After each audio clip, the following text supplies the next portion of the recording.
افار باش بینرین هجا و خوشتوی بینرین دینا ساد بینرین ایوار بادینان خوار اینجا رکادی مهینگش نفی کدو جبوی پیشکش کرنا برنا و ایوار بادینان بینران وکو این زانن کو ایوار بادینان الروجان انتیتا پیشکش کرن راد بیتن میوانداری کسانه که چند کسانه با اکیل فری گفتگوک بیتا کرن چاو گفتگوی یاگریدای به پروژه و یانج یاگریدای به بزانین و زانیارین میوانه می روژه بۆ پتر خزمەتکردنە هەوەین زۆر بەڕێ ئەڤر و کەمڕا بووینە میێڤانداریە مامۆستا و دکتۆری زارێز دکتۆر حەمزە مامۆستای زانکوێ بابەتی مێ ئەڤروکە ئانە هەیە خودی دێدای بیتن بچە ڕۆژە جیهانیە گێمکردنا کارەساتان ڕۆژێک هاتیە دانان کو ئەو ڕۆژە ئەو بینیا گێمکردنا کارەساتان کارەسات چ کارەساتن چەند جورێن کارەساتە هەنە چ تشت کارەساتە چاوە کارەسات چێت بن پاشی دەبێژین چاوا دی برهنگاری اندیکی کو کارسات چه نبن اف بسیار اف چندین بسیارین دین وکی ندگل دکتور برای سینه گفتگو کرن هینین هجاجی شم روان جمارا اوین سرشاش ما دیار هین پیوندی مبکن سبارت بابتی سیویت که ما که همی جار از بیشم اما بابتی وگری داریم بوه که ام پتر خدمت بابتی بکین و پنرت مبیدن و دمی ما والاجی نچید دکتور دست بکی تو گلف خیراتی سر شاقا افرو بوی واربادی زور سپاس دکتور دست بکی ام دی پیناسه اکی ده سر کارساتا که کارسات چنه چاو هاتیان نویسان که خلق بزانید فلان کارسات و بکارت القلم بدد مالی کارسات اف هر تشتبیتین ضرر بجهين مروفي وك جيانا مروفي كارثات يعني جيانا مروفي كيف مترسيده ان ممتلكات مروفي كم متر ابد بتا كارثات انجام نوي كارثات تو ضررمند بي چه جيانا خوش دست بدي چه ممتلكات خوش دست بدي المتحدة الصالة 1908 نهي سربي بابتي روسيا هندي كارثات مشابون ووضع دنيا بدل بو نفوس دنیای زیاده بو کارتن سروشتی و نه سروشتی اوه دست کرد زیاده بون بوی چنده بیتیفانی اف موابطه بیتا یعنی ساخت کردن سالانه غایت تو مرمى سرکی اش وی روژی اوه تو هجداری و توعیه زیاده بکی یعنی متحده آن او کسین وی روژی ساخت کن نشن چو شولت پرکتیسی بکن بلکو بس بیرآنینه که بو هنده کتو هوشدارية بدأي المدرسة تخور قطابخانة النف كوما النف مجتمعي الخزانة ده تو بيروان بيني كو أفكار ستايت هين ودي تشوا كيم كي وهذا يجي طبعا ما قلتي كارسات جي تنا توزيع كرين هنا كارسات الجهة كي هي دكتور جنابته بحثي هندي كركو كارسات ام بيجينيين دسترت كارسات السروشتي بلکو هم هزر کین او تشتی سروشتی دا چید بیتن او کارسات نمونه ارتجت چه بو آفرابونک چه بو یعنی هم بشین حتی بریسی العردکی دا بو کارسات حتی دیمایتش ده حوصا چه بون او کارساتن ین دست کرد چنه؟ ین دست کرد اون وقتی وقتی توی بنیاد تصمیم کی مثلا ام دهین الدهوکی آن هرمی ام دهین ام برای بشکف نکامازن چون وفت ام محتاج من شقات شکین ام محتاج من بنایت بلند شکین ام محتاج هندک کارابی کین هندک جسرات شکین هندک مشا ام شکین هندک کارگاه شکین لی اف بنایت اف نوع پروژه اگر دیزاین خدا تصمیم خدا نشی خدا مثلا که ماسی اکتدا هبیت بده اگر حرفان نوی بنایتی آن تکچو نوی بروی اوه کاریسته دست کرده بو نمونه ام دهین بنایتی که 12 قاط شکین آن مجموعه شو قاط شکین هکه معامل فاکتوری بی ولازید نوار گیر بیتن ام نچی بنا سر کود عراقی و کود کردستان منه چی گیریه هیچ و ما اف عامل حسابات تخویت هندسی دا نوار گیر بیتن خودی نکت هکه هاتو دفر امریکی کامرا تو روسیا کامر یا زلزالینه هاتو و نکت طبعا بس نبدأ استماجي که چی بو 5 درجه يدرختري زیاد اللي هات او بنايات وقت ديت وتلرزت احتمال جالش شكست بكبد احتمال يعني احتمال نوي دي كبد بس شكست ودرز بكبني او بناء ساقدو لي ها ابد بتا اگر بو هندي مبدست خو ابد شكر چونكو اليابان روزانه 10 زلزال چيد بن 10 ارتجين چيد بن 12 چيد بن ام بنا حسين چونكو چوكاريسات چينا بن چو ابني بر چيد چونكو او بنايات تينو چن اشتي سپرينگكي و سايديزا كو مشكله الا حدوي بتاع حنيف وهاشت ونا حد على شني اللي ديار شني بتو كل كارسات ديار شي؟ بتسات او هندك بنا دي بقدر ونفوسك كي بمتر دي كيف تتجبري تسونامي ما شيء كي تشتكي دي بس ختم بحس زالت كي ها افيا ام دهين بنايتك شيء كان احتمالا خلالك بسيطه تصميم كهرباء ده هي او وايرد او بلاكيت ما تشتي مجالك عسل نبي تهندي خلينا كده روج تماسك كهرباء كونتاكك تشيبو او بنايه صوت او جي كارسات کارستک مازن یا شوی ماستر اوه ما جه درکتنا طوار امرجنسی نینه دیریش آگیری کیوه بچی جهنینن هو بچی آگیره هو بچی آگیره خود بیناتی دا پاویجی خود بینات باید تو میری و پیتش کستن کارساته. تو بیانی هم شو درگه نه چکری نه وصا کو تو امانت براوی اررا خو خلاص کی جیانا خو علاقه کوان بیجن قرطال بی افجی کارسات افت دست خود چیکر افکس چوب سات دنه هات تد وایرتا کهرباتا بسرو بربو بناهت تبری وکو برزیه بسرو بربو و تا چو درگه انقاذ آنیت الطوارئ تا چی نگرن ایمرجنسی تو براوی او کسی تینا صوتون و دمینت بناهتی دا افیه آنجی دی آگر برای بتا عرده کی چو مستلزمات آگر ومراندل دارينن حتى او منطقه سجيتو او كاس ماترسيدا مش نيكا سعرف ترى بجيد تا تخطيطك او صاني نتنخشك وصنا دنايا كنت تشوف افساره اويد ساره اسعاف ديهت نخوشك يتجهينين او نخوش ترافيك تصوري كم كسبوا نقدر بكاري صار ترافيك توصل تشيكرين شش حف ترافيك ده ترافيك كي دقيقه دو دقيقه حتى او سعر اسعاف ديهت او ديش جانو خوش دزر ابخو كاري صاد تعريفها ود بيجي وقت الامم المتحده دانا سرفان اساسات انا بو الى زلزال كارثات بيت الا تسونامي كارثات بيتن الا فيضان كامازن اول جويريا دست بگیری چون جان انسان شخصی که مهمه و یا کمال که مهمه اگر تو قد شخصی که و حیات و جانوی و ممتلکات دوی نپارزی احتمالات یه دو بسیار او نکی اوه دست کارسات مروفی یعنی میشین یا دست کرد زور باش دکتور بگاوی پیلکا آواره بونه هم بشین هرما کردستانی وگردی حقیقت من بیتن از کارسات شیوان راست اشلای جنابت او وکو اکادمی وکو ماموستای زانکوی و هم بشین شارزای زوری وی بیاوی دبو خلکی دیار که کارسات بیتن اوجیش کارسات بیت هات پیلکا زور آواره جیار تبر تنکر باریتا بو تبتنی افرو کبو 3-4 مروفا یانن بشین بو 2 مروفا آخر بری نوکه تیرا ند کرد حتی دیمای هر تشت جاده بو 20 مروفا بو افرع افرو کبو 5 مالا دی جاده دا بو 25 مالا آخر دی چاوا تعملی کد اوه اشکارساتا کو ویگاوی نمونا ویگاوی دو دیدا بله ام پیشی هم دست خوشی الحکمت هرمت کین کو وضع حکمت هرمت دا يعني إن دولتك سربخة الشيء حتى إنه كان يزكي مليون وهاي 2 مليون كسا خدان كاتو وجانا وباريس أبجي دست خوشية همي شكلها وسلاسل الجهان المفروضة أول الأمم المتحدة الجهن زور بلند أول جهة دست خوشية بتشكل إنسان كنا برانبر تركيا نيفا بنا لينا همي قابا توبز دستيويدا وتهديد اتحاد أوروبي كاتو دي بردمتا وها أوارد دي برد أوروبا ودي وضعها نخوش كم أما سيجا تشاجه هنديوان حكمت هرمي خدان كات لميكانيزماوي احتمالا وكو جنابته دي آريشة جيجي بن دائما وقت اواره چید بن کی بن آره ام دهین بحث اواره سوری که کو برادر منا ملت منا لی دو حالت چی بون وقتی ها دفما هاتن لی باجرا بون لنفسي يعني نمون الكامب نفسي وقت الاردن چی بوی 2 كيلومترش حدودي در باز بون نهلان جهه المستلزمات جياني همي اخذت وي كامب دا و چه خدمات يتسخلميه چه خدمات جیان آب و کهربا و تشت پول بیره پیدا کردن ایزن باروان نچو سر باجرین اردنی و بتا منافسه بوان و جیانا و آبید اوه فرق میکانیزما حواندنی دا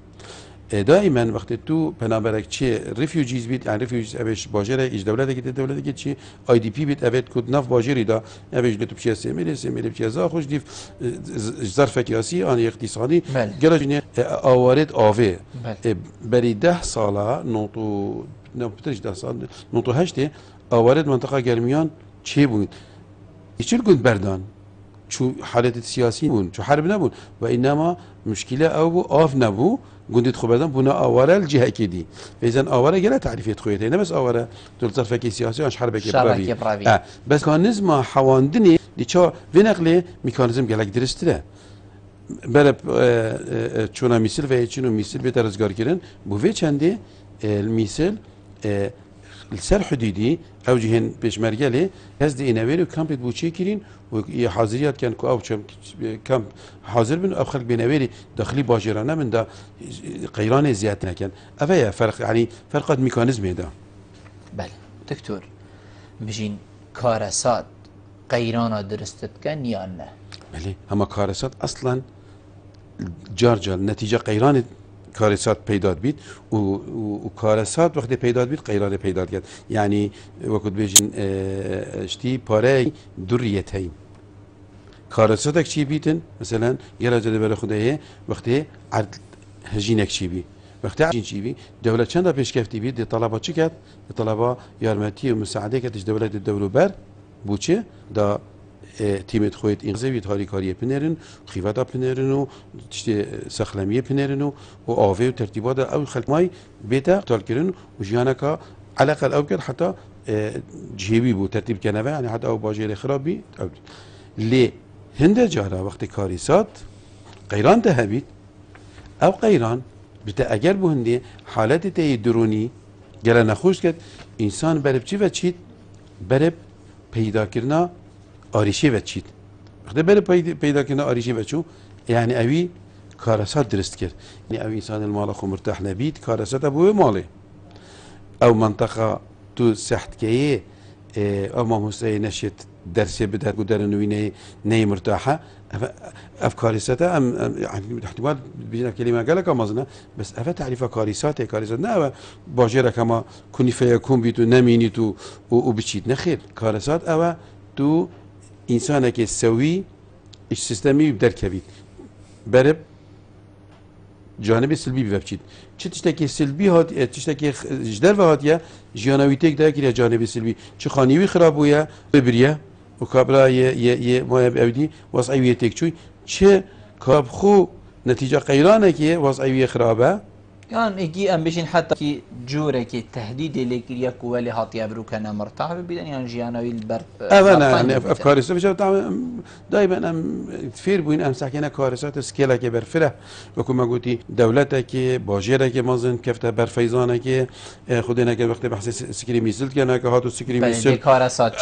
كارثات كمازن دي چي بيتو همي قاوت صحافه دوتي اعلام ده سد ميسل که چو دي 9 مليون كسبت و دي بتا كارثات حتى باجرا شو تو دیچید اوجی کارساته و هکه سرت بازی بچینه عردکی آف نبید وخون و او بن آن چهار دارت ایتن آف نگهته و سال هشکاتی بیتو اوجی کارساته یعنی بس ام احتمال وان شد ایدی ام اهمیت نورگیرین ارجع کم بروی الاوروبا و السیستمی دا وان شو اهمیت نظر اعتبارات گیرن عام صحت کنه يعني سكيلوان انتجريشن تكاملات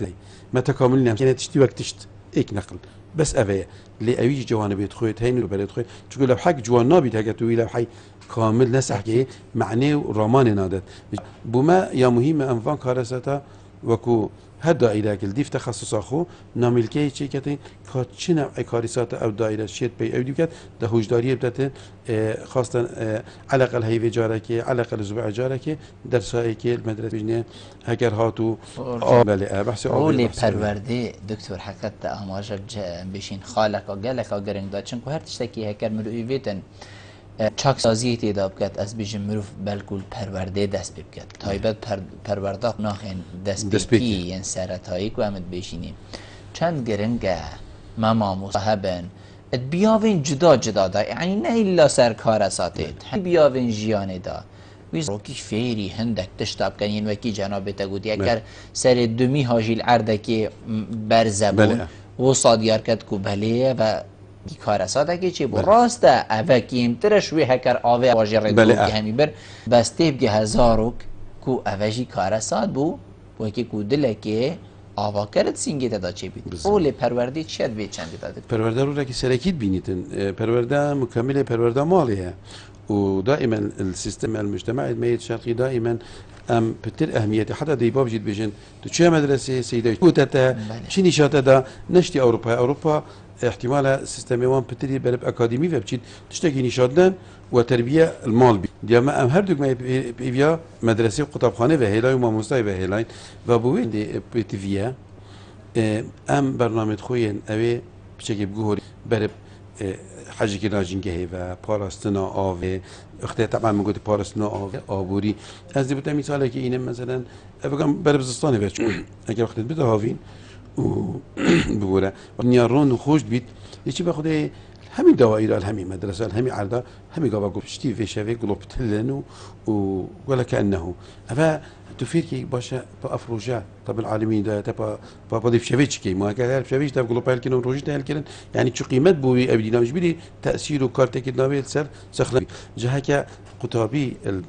القناغ دسبكي فيري هندي بو كو إسرافة كهرباء دانا كات إسرافة آب دانا كات قدر داره بجريتو احترامه قدسيته داره قدسيته سيبري بجريتو قدسيته باقجية بجريت مجموعة كافانا وكما قلت دلو حكي جوان بما بيدا بين أسا وقتا بيجولا الأوروبا هو صابون مرقم منو أوروبا تشيا باقجيل الهم دو بهم كسا يا بيتيفيا ويا رولا جاما بوشي ام دي اخي هندك تشت نه برنامج يعني بيجي نتشتكي هند مظنك وتدي الا فيتن حقوي بس اوروبا حق تصرفاتي نخير اشتكى انسانيه يعني تفقريدا تشيل كولانك يجي واتش بيجي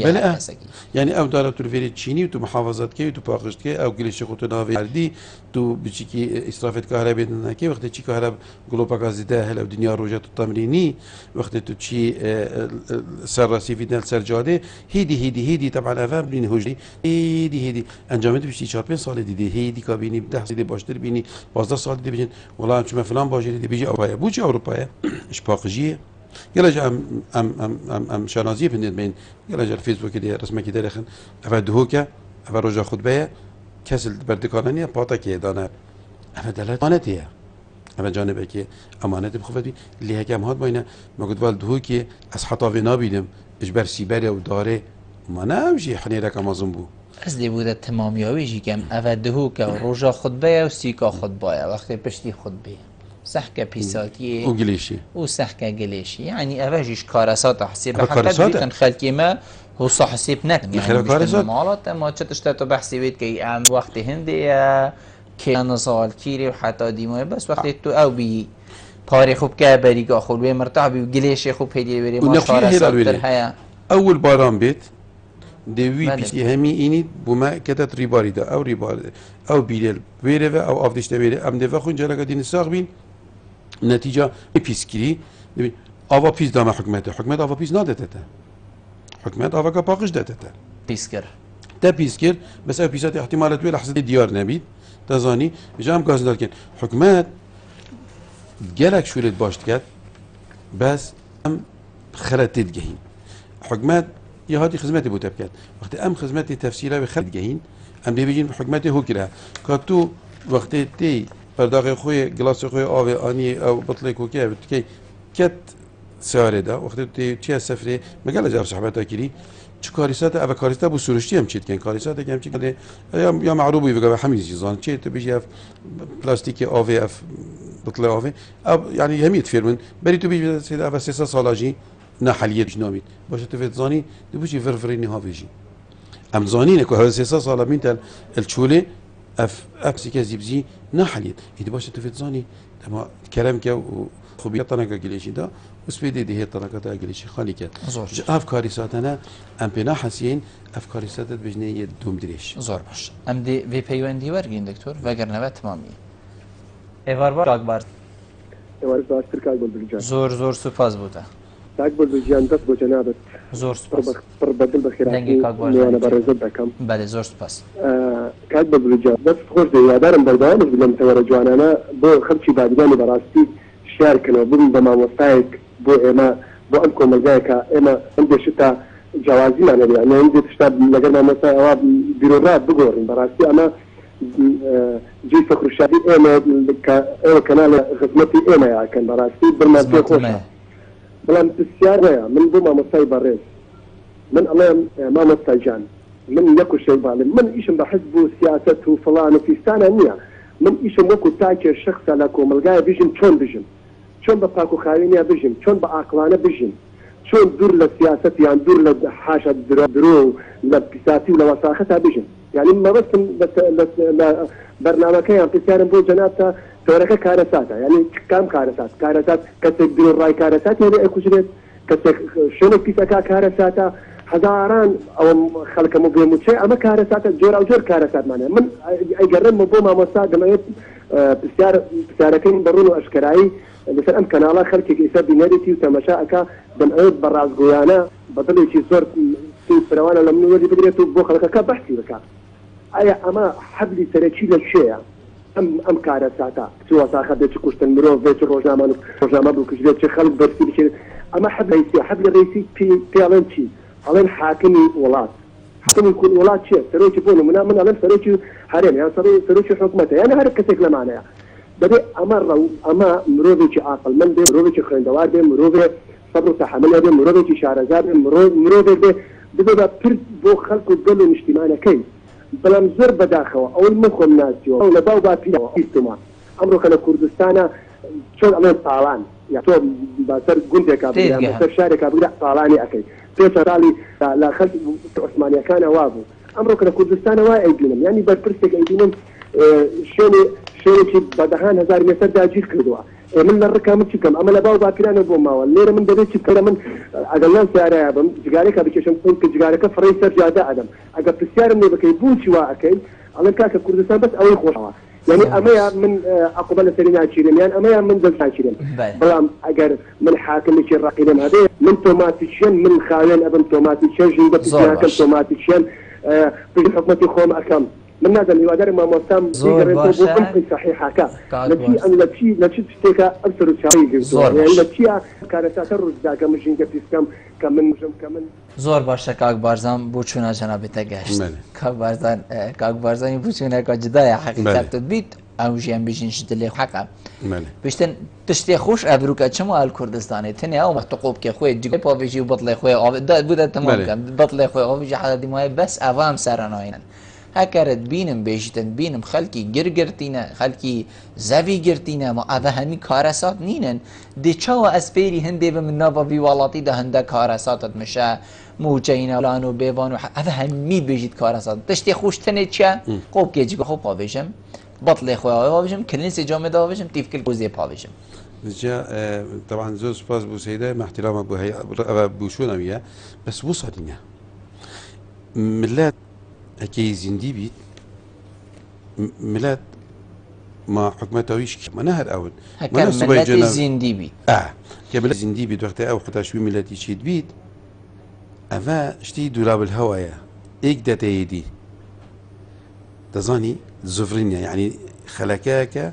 ايك تمام كري شو حكمت ناتشي بن هكا ملاتك نبيت وشو جي ناتشي بن هكا حكمتك يعني تو بيجي ملت هكر حكمت چند ام كارساتي جي بيته في ملتيا چيكري ملتيا چيكري زائدا ملت شي چيكت يعني ام فيغا من احترام برأي سيدي هاي ام بتر صدار نوت ملتكي اتكالينا ام حست كاين باري بيتا دافيما بس ام بيجين يعني قلب زحمة خو فاستين خو اويدي بكاين يعني ام دي تشتكي قلب بسيط بيجين ادفي قيراني دا چند مراجعه بلدیه کی گفت یه ام دهین الوی شریک شول که شینا اوی بنگلادیشی تید جحیله دستگور که دست خو تنها گلیش شو عیب نیه چون او تنها گلیشی زید رات کم تجده نسی دست خو جن کاملا رات کرد و یا گلیشی کرده دیدن نه تنها پیسه اوی بالعکس وی دستگور کرد دستی دا دی ای تنها کی خاطر یعنی نه چوکی ماسیه چند چوینه درگه بلدیه خود چند مظاهره در هند هاتینه کردن ام دی چین بنفسی حقیقی و کمتر چی وی شد ناچن اغلبه و نه هندی ادویت خدام خدمت بکت المال یه غریب خدمت بکت همی شورد ما و ام پتپتت کین بوچی و اینا و بوچی و هات جی ملت یجیت محله کا يعني مرحله کا وصا يخو برده عردي همي تخو اويديت كرين ما ام تشب كاين ما حكمت شوفوا منك لا حكمت قال شورات كات حكمت اخذت كات ندفع عن حكمتي ما تشقد ما قلتي حكمات بتبيرك كولاي وماطورك دانا اثر جناب تا اشاره بدهید سیگار جمعی بله ما حکمت نشد هر کی پلیسی که بیدان تا سرسری إلا وقتها تشتي خو ام بيشين قليش تزيد بودي وتعليمات تهين تعليمات تهين يا قوتي ورقة كبيرة فكري دهجة بلدي مراقب بلدي بيشتي كاكي من عزيز من أفجيته كلامك صبغي ام دي بينين يعني هكر خلكي ما هزرا خوب كانت حقيقة من قرق رشي شو سريكي صبغي ام بينين بشتي ساعات ايكي هراويري دي بيني كاتش زين بحكمتي يعني ثاني دانا بتا يعني بيم دفاع حكمتي قالك جازن ديل سرهين بس امري هنا دوري وقت ملت وقت هوجداري مختار ملتك هوجدار كي متي اف بينغا هافيتيا هر كسي كي او جيني كي الجال خبيري تجي تشتو فروتينو باركينيت بريكا خدا نيفا ويجيني كي او جليجي كريت بيشتا خو كريت بيشتا بيكا ما خدا اينا هافيتيا طنقا خويا جليجي دا نخير فاذا حكمات همي عرضنا نشيت ملتكي بتفاصيل هيرو دقيق ما تشتي عامد دانيت حكمات بيشتتا افا ترافيكا لازمته براوستي بوتا رقم 6 دانا يعني 6 كيلومتر ساعات دا افا سرعته هكذا كده 65 احتمال كامله تنجري تا كده حفتي بس 120 حكمه نشتي دي كارساتا كي تشيكي كارساتا افا بيجا ام بلا لك نهوينا حكمتي چونكو وقت قيران شيد بن لازم افكارته بتل بنابن دوي حكمتي راجري ام چبكين يعني دائما تو دي جلو غازنده هيلي دي تشي جانبك دي الجانبك ممكن راوستي وقت اك تشتت نف جاكي كودي هريت واخك ضعيفه قبل كده دستي بيجري اني سلفي جاري دافيد سلفي راس بيش نيكا ديش سلفي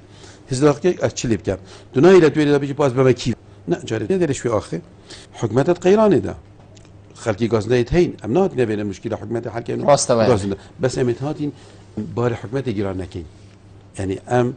دهين حكمتي نقوتيه حكمتها بيشتي زبوت هر خانی خود چیکه و تعلیم داینه یه زبوت نمونه گیرینه حکمتی اگوتی هر خانیه که تا چیکش ابرو 4 طابق بید اندیکه اوتیل اندیکه موتیل اوه در استقراری بدانه یه ایجنسی در کبید من گله خانی تا الدهوکی از نشوانده شنیگاه چیت که بوم آسان که خستیه خلقا که اف آسان که نه هنده تو بوم بخیه بنایتش اف آسان که بوام بنایت بو اوتیل که چی کرین برینو که خودی نگه تا آگیره کی دادویره دا پرافن بینخواره مانه اوه هیچ چیت کرد مفروضه اب خود تصمیم خو یعنی اگر خدای دائما ما دو نوع تصمیم هين تصميمي که تقديم كان بو اجازه تنفيذي غير مواطن خو حيل الخود كات تزاني حوالاتي وقت حيل الخود كات بو فتره دي ضريبه وباجاوي دات ككارثات بشتبك بيدو دكتور ام ديفا پیوندی جوری از وارم کاک احمد گلمه کاک احمد تیوار كرم كاك احمد الو كرم كاك احمد بس دنگي تناي زحمه دنگي من فيغا بتيت كاك احمد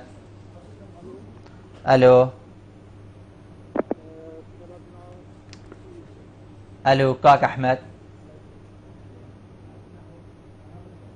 ها والله تشلي كاك احمد قال ما عنا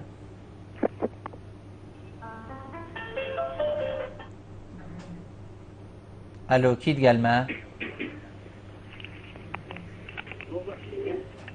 الو ايفار باش كاك النهرو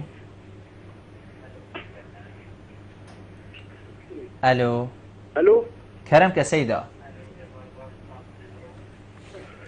دمي من قالك يتشك حقت الو ايفار باش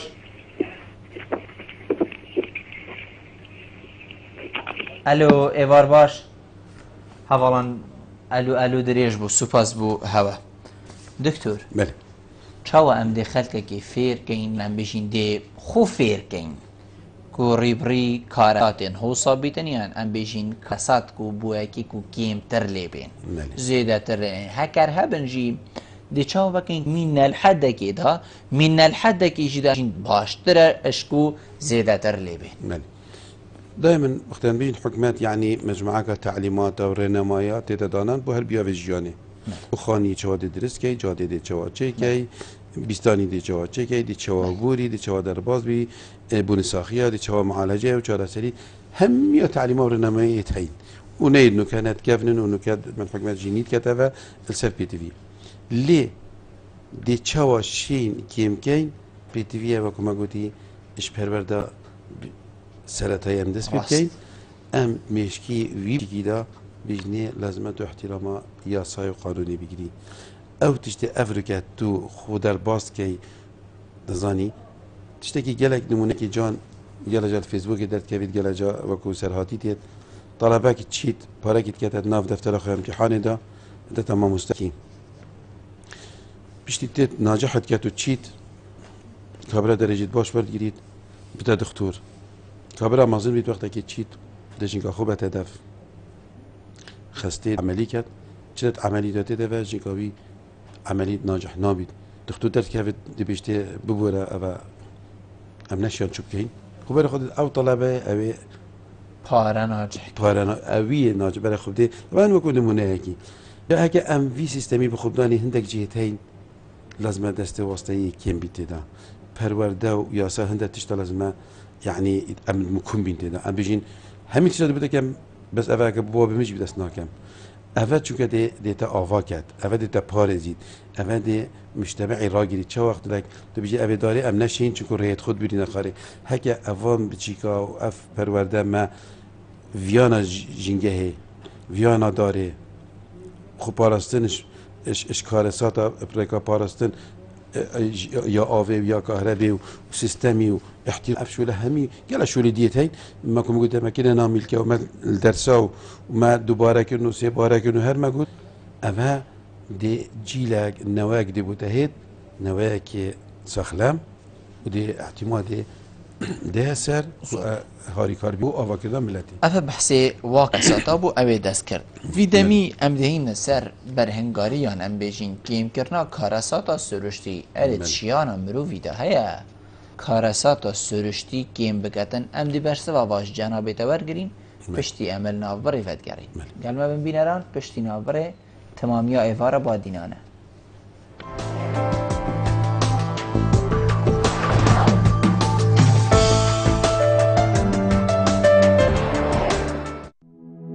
مزگینی کنی جه کمپانیا امستردام هر حوالاتی که موبایل کا جور امستردام بیوان بکرید دی موبایل کا دی S1 یان S2 وکو دیاری ورگرید هر موبایل کن اکسسوارات کل دفمه به تکرین دی ناوی چیتت بشکشانی دا دیاری جی اس موبایل جه مارکا امستردام بیوان ترومبیلا کا کیا کارس یا مدل 2016 یا خیزانیه دمی جوانی پشکشانه دست بیکا سالانیه دلی ویج دست خونه که استا کمپانیا امستردام بکه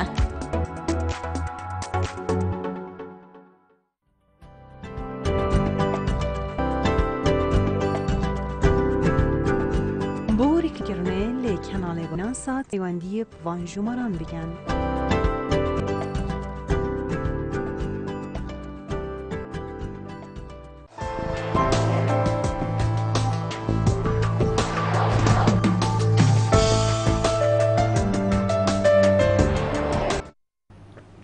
بگران هفه بود تمامی ایوار بادینه دکتر ما بحثی کارسات سرشتی کرد که مروا شیان هنه خوش کارسات سرشتی پارزید و نکد که توشی کارسات که سرشتی بیتن و که هوا کارسات دست کرد نمونه که جنابه تگلک نمونه سر اینا اكيد اما اف ساخنافي روجي بوهنديه في وجداري دان واف تكنولوجيا واف مراكز واف اشكرنا في كافي يا تكنولوجي كوفي كافي هيفين دسكرت ابصدان هيفي دسكرت في كافي دور عدي زفرن رسميت عدي ديرن لحظه بلحظه عدي تتمسح كرن الكيري اري شهيه شو امزاني مثلا كان جيب تبارون كم اوزان الفلان اقيانوسي دس بيكر و رطوبة وشه قال خوينا ودي الكيلي او شه بتا اويدي دي بتا باران ودي هيد تزاني التكنولوجيا هندا بيش كفتي بريكا تحسس نايد بين الريموت سينسينج كو فيغافي تشي في عردي هميه بزاني تشيلي تشيل بيت شتي جوجل ايرثي دقات بزاني فيغافي حركه دات خفي كلا التلفزيون ده مش ده زيندي برلين لندن نيويورك اف بيش كفتنا فيغافي عليها توظيف كلي دولتين بيشكفتي بو خراستنا خوش وان كارساتن سروشتي يعني او بريكافان هي بيت دسكرت ساعة كانت تشلقوا عادي شي بيت الكيري هشكاتي شي بيت كيري لكن كيري ده جالك بفر اشتي افصال الامريكا شي بوي وانزاني كان جدي شي بيت وقواتها ويشنده طبعا قالوا زراجي شي بو بس يعني شيان قال لا جرى اخو قرطال كانوا قال باجيرا تشول كانوا بطال كان ده جيانا خلكي كيف تبارن فجالك ممكنه وكما قلت اختار بين الزلزال هكا ام في بحث كردستان يمكن هكا ام دس بين كود زلزاليه كردستاني شكل انا اعتماد انسان كود عراقي بك بس بشكل مكمي بجدي ام بنايه تشان مازن شكين ديف تصميمه اذا ما خوش بفلرز ام دينا بريس منطقه موسمه بريسيدي من شبن هكا اشوف من ما على السوايق تيلك طبعا يتين أبا أكيد من دانا سر بناياتي ومن إنات شحنة تفريق كر إذن أو بناياتي ده دوازة طابق جي من باراست جيانا واخر كاتويلي ده إيش بريس يك أم دينا توز هيد أفخر كي دان عمل أبي ربو هاي أبي أريشاي أجر هاتو ما كاميرا خو ما جرك دار شاندنو ما آف مشاكرو وقتی موسم بهار ده ما أبي ديكير ما كسكاتي مشاكر وقتی توزت و أبي نايت أب توزع أبي دي كيمتر هيد إذن أبا أو أمزان شكي دي هشكاتي ودي توشي وشتي في أف زفتانة بشكل تأخير هات هكا ما چندي سرد وما بير الإدارة أوفيك بشكل كي زانستي أس متأكدم تو صال الهجي دي شيء شارع سركي فإذا أبا همي ريكن بيشتتا تو لازم أبريكا في تكنولوجيا بيش كفتي أبريكا بسبور وشارت خو تو كيش موقع جغرافي تو تسونامي بما تشينابن شو بما تشينابن بكو ما قلتي بفالرزا أبجي يتوصل الحمد نعطينا ولا يجي أبي بقوة ده بيكون 5 درجة توزا هكا موسم كي بريسيكا أنجي مثلا بقى أميت هشكاتية كده هكا بشتي هي فكادي 20 روزة كدي باران هيك باران المجد يتبدل بون شكا جوهرين السقا أميت وي قناغ ده چی دوما چی بید او باران جایی که هیچ که باران حیل یا بهیر و موقعی که کرد دی چی کرد دی عردی گل خوینید بجایی که عرضه که سوز بید احتمالا اوی گرکی آنوی چیای گل خوب بین تخاره بس حتى ويرد إنيتن يعني وناك باجيرة كي نبي ما أنا ما ترسيه بله ما ترسيه بوجهي بوجه منطقة بوجه محلي بوجه دفري فإذا سعرك الويري بدي أو سعرك تبر فإذا أفنى عم ترسيه بشيء شارع سهل بقابل تسحكي منطقة تحرج كيرنا بقابل شفال ما أو آخيا أو بيجي كده حفار بديه وتعديل كده ودرس كده عمره كده دفع حلاقي خوشيت كده ودرس كده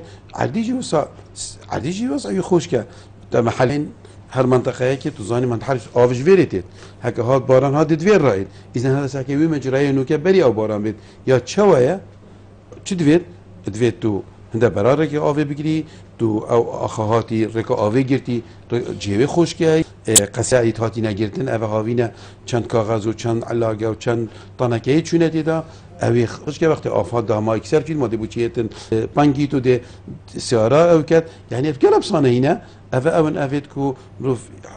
کاریسا یا سروشتیه لی چاره سری و کم کرناوی هم دست امروی ده بس بر وقت بچی نه پشتی تو بچی بتر تلویزیونی ده و 6 ساعه الفلان تجي هشتي بشاوري باشي 6 ساعه اريدي 6 ساعه 7 ساعه كانت آویده فلان بو 4 مال آوی بلان کک كانت آویده افا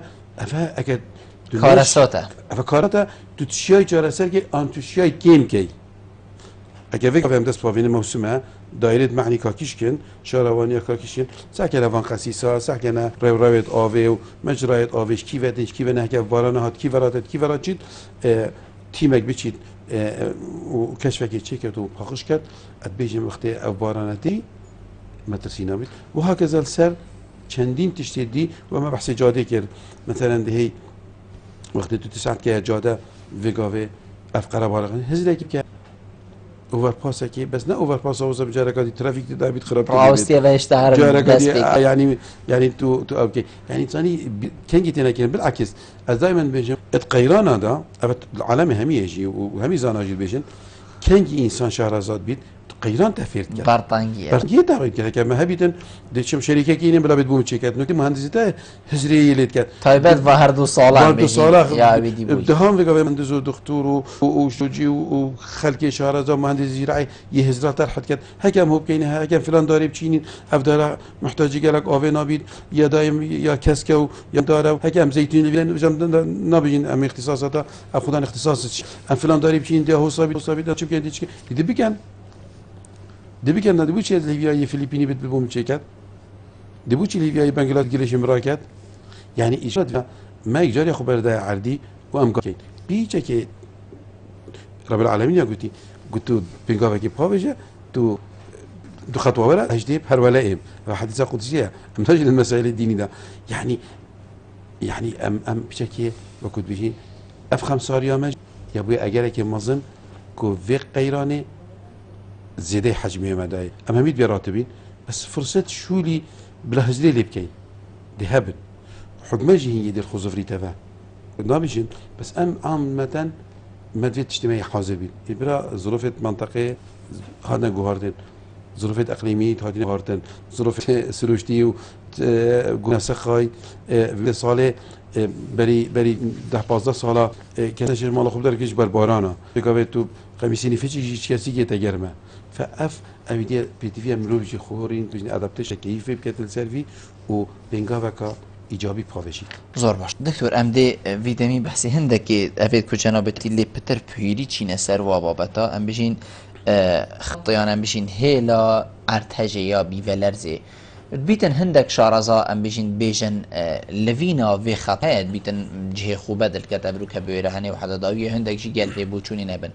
هەرێما کوردستانê تێتە پێشبینی گرنگ و یعنی کەویتە بەر خەت ئەم بژین سەر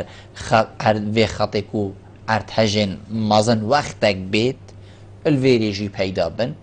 وما چه آماده کاریا واسانه که بیا جنابتا گوتی نمونا ولاتن پیش کفتی اف آواهی نکوی تو حتی داوی ام يسر ريجولوجي ومسر بليتك او بليت يعني اشتي ام شو بيجنب بدي صفيحه يعني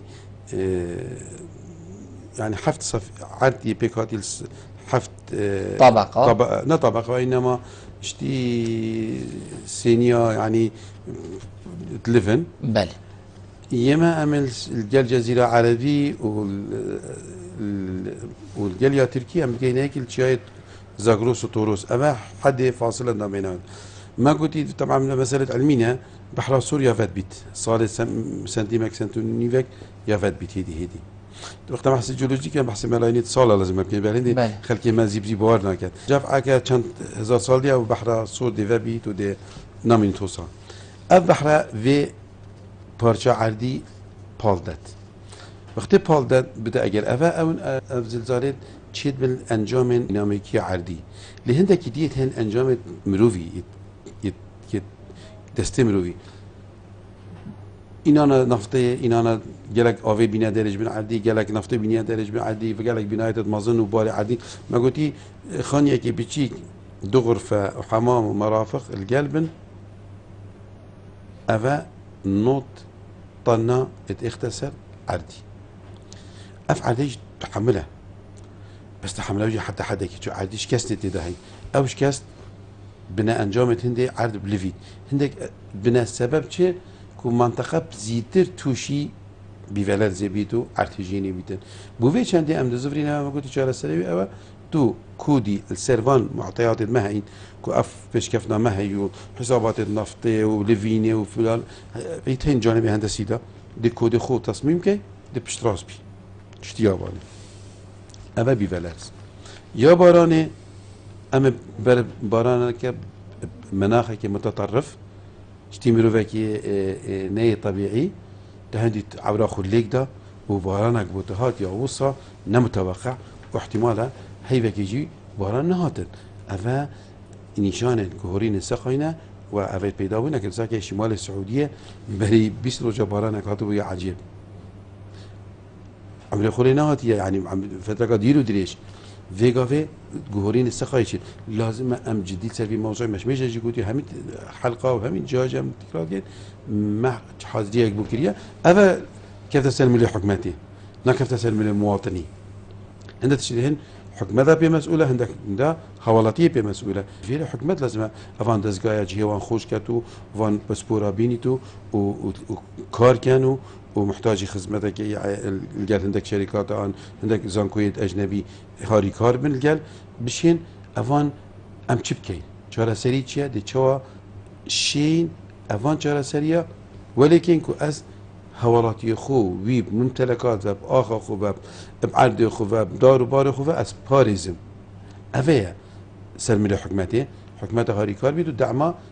فان شريحة بكت چونکو ام برای سقای بچین سقایی که درست نینه سقایی که عربی دینه متطرف دیبوده باران اگهید دی ضرری گهین تتا و احتمال باران فترة دريش نهت تعاتتا وبازتا ومروف توشي مترسية وكيماسية بن قالوا كما وحسي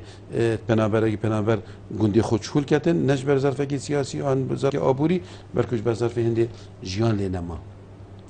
جاك جيان نما بو مروفي معنوي ديفت مروفي دا جيان بو حيواناتي آجالی جینما حکه بوی جینما معنوی دارو بار نمایه معنوی تو بر بیابانه و صحرای و چی معنوی تجیان خو و امن خویا خوراکی نما تو بخوی تش دست دا معنوی تو بوی مروفه که اتکالی السر استیراده کنگی آرده بوده دا تو بشی نانه که بخوی کنگی ده بوده فلان تشت اید دا تو بشی بشی الویره اف مطرسیه بشكل دريش خاينن بس امجد ترسي دكتور بيتن قالك جارا دوستو برادر بيشن ما كولانا بيركي چتشتا بوريكا هنداويات عردي دا چوه خالد تني كنا هندايا العردي بوي مالا دا تهندا مازن كر چلوي كوني درد كويد حتى هوسا مازن بيتن كو ام ترسا مازن ويانا بيشن يا پاشا روژا كيلي بكي چه بيرا آوي بيت یان بیرا نفت گازی بیت اول کو ویگا و شورش السر بله امدینه بیرا آوه آف ولی بجیم مدنه عید آوه تین است کمسیه آبا سر عرد اکو ریبارن و دریاچه و اف بحیران اوه ام بینین اوه ایکی صدیه نوتو نهی صدیه آوه بالعرده لی جدری سیه اف آوه ما اوش مالا چی تو تیتر ریتن مفروض ام معالجه بکن و بزوری نما بو زراعتی ام ناکن أبس جدر ميتين جدر تعريف آوا بالعرض تعريف هوية علمي وقت توتي بيشتاف آوا بالعرض كومد بيت و تشيب ريكا آميركي في آوا دربيني أجر يا كيلو أجر مسوية تقاطع بالجرية عردي دي بتكاني دي در كفيد وقت بتكاني قدر كفيد بتا ملكك مشاع بوي كوندي بوي جي قد بتا أو زراعة خو جيانا خو برد كان يا زيادة تيتا ريباري ايكادي بن الريبار يا بن عرض اواتوب اميرام درمخي ادبجني اوا ملكي دنينا